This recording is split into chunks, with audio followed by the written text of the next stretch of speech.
கன்னியாகுமரி மாவட்டம் தக்கலையிலேருந்து நமக்கு மார்த்தாண்டம் சொல்லக்கூடிய அதே தேசிய நெடுஞ்சாலை.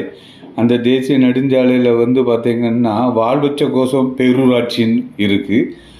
அதுக்கு பக்கத்தில் தான் எனது புலிப்பனை ஜங்ஷன். அது வந்து நம்மளுடைய தேசிய நெடுஞ்சாலையினுடைய ஒரு மெயின் இதில் தான் புலிப்பனை ஜங்ஷன் இருக்குது. அந்த ஜங்ஷன், அதாவது அந்த பேருந்து நிறுத்தத்துக்கு பக்கத்தில் தான் காட்டுவளை ஸ்ரீ அருள்மிகு இசக்கியம்மன் திருக்கோயில். அது என்னென்னா இந்த தேசிய நெடுஞ்சாலை மெயின் ரோட்டில் இருந்து ஒரு 1/2 கிலோமீட்டர் உள்ளே இருக்குது. அந்த கோயில் எல்லாமே பட்டா பூமி, பல தலைமுறைகளாக 10, 100, 200 வருடங்களுக்கு முன்னாடியே இருக்குது. அந்த கோயில் இருக்குது அப்படிங்கிறதுக்கு வேண்டி வெளியில் தெரிய அளவுக்கு ஒரு பெரிய ஒரு இரும்பு பைப்பு மூலமாட்டு ஒரு ஆர்ச், அது பட்டா பூமியில் பாதி வரும், இந்த சைடில் வரும். அது என்னன்னு பார்த்தீங்கன்னா நம்மளுடைய கவர்மெண்ட் இபி போல் இருக்குது, அதனுடைய உள்பகுதியிலே தான் இருக்குது. இது வந்து எந்த விதமான மக்களுக்கோ போக்குவரத்துக்கோ வேறு யாருக்குமே இடையூறாட்டோ எந்த இதுவுமே இருக்காது. அங்கே அதிகமான இந்து மக்கள் தான் குடியிருக்காங்கோ. இந்த கோயில்களும் ரொம்ப பெரிய பழமை வாய்ந்த கோயில். அந்த இடத்துல ஒரு கிறிஸ்தவர் ஒருத்தர் இருக்கார்.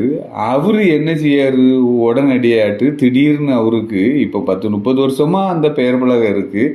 உடனடியாட்டு அவர் ஒரு மனுவை போட்டு என்ன செய்யார், இந்த பெயர் பலகையை வந்து இந்த ஆர்ச்சி மாதிரி உள்ள இந்த இரும்பு பலகையை உடனடியாட்டு மாற்றணும் அப்படின்னு சொல்லிட்டு என்ன செய்யாங்கோ, எல்லா அரசு அதிகாரிகளுக்கும் என்ன செய்யாங்க மனு அனுப்பி ஒரு ப்ரெஷர் அழுத்தத்தை கொடுக்காரு. அது போக இதில் ஒரு கேமராவும் பொருத்தியிருக்கு. இந்த கேமரா என்னென்னா நம்மளுடைய தமிழக அரசு ஏற்கனவே அறிவிச்சிருக்கு. காவல்துறையும் என்ன செய்திருக்காங்க, அறிவுறுத்தலின்படி எல்லா இடத்துலையும் முக்கியமான நெடுஞ்சாலையிலிருந்து ஊருக்கு போகக்கூடிய பாதைகளில் ஜங்ஷனில் கேமராக்கள், யாராவது வந்து உள்ளே வந்து அந்நியர்கள் வந்து போகிறாங்களா அப்படின்னு கண்காணிக்கிறதுக்கு வேண்டி இந்த கேமரா பொருத்தப்பட்டிருக்கு. இந்த கேமரா வந்து அந்த தெருவையும் ரோட்டையும் தான் பார்த்து இருக்குமே தவிர எந்த வீட்டினுடைய பகுதியையோ, அந்த ஃப்ரெண்டு வாசல் தான், அந்த தெரு தான் வருமே தவிர எந்த வீட்டினுடைய உட்பகுதியில் வந்து யாரையுமே கண்காணிக்கவும் படாது. ஆனால் அந்த கிறிஸ்தவர் என்ன செய்திருக்காரு, இது வந்து என்னுடைய வந்து தனி இதை வந்து பாதிக்கு அப்படிங்கிறது மாதிரியாட்டு ஒரு போலியாட்டு ஒரு மனுவை கொடுத்துருக்காங்க. இதை என்ன செய்யிட்டாங்க, உடனே தேசிய நெடுஞ்சாலைத்துறை அலுவலகத்தில் வந்து நான் அந்த கோயில் நிர்வாகத்துக்கு ஒரு அறிவிப்பு உடனே வச்சு அனுப்பி வைக்காங்க. இதை உடனே மாற்றணும், நீங்கள் மாற்றலைன்னா நாங்களே மாற்றி அதற்கு மாற்றத்துக்கு உண்டான செலவை உங்கள்கிட்ட இருந்து வசூல் பண்ணுவோன்னு.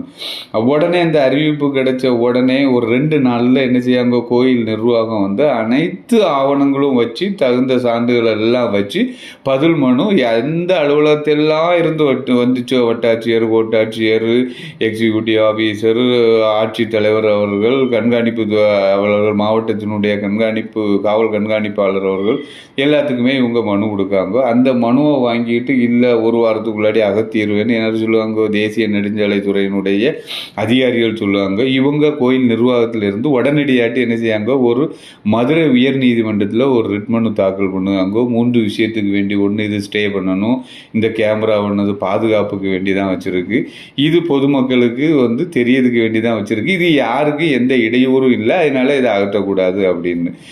இது எவ்வளோத்தையும் திரும்பவும் அந்த ஆவணங்கள்லாம் அந்த நெடுஞ்சாலைத்துறை அதிகாரிகளுக்கு தெரியப்படுத்த பிறகும் அந்த கிறிஸ்தவனுடைய அழுத்தம் காரணமாக நேரடியாக வந்து அதிகாரிகள் களப்பணி செய்யாமல், உண்மைத்தன்மையை எதுவுமே செய்யாமல் அதை அகற்றணும், உடனடியாக நான் இன்னைக்கு அகற்றிடுவேன் அப்படிங்கிற ஒரு ஆட்சி பீடத்தில் இருக்கோம் அப்படிங்கிற ஒரு அதிகார தோரணையில் அந்த கோயில் நிர்வாகத்தை வந்து கடுமையாக வந்து என்ன செய்யாங்கோ சொல்லிகிட்டு இருக்காங்க.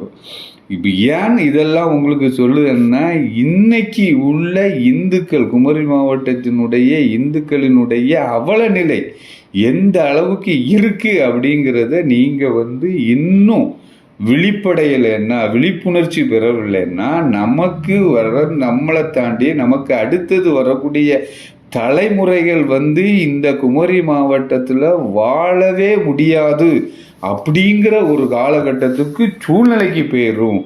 அதை நமது இந்துக்கள் வந்து சிந்திக்கணும்.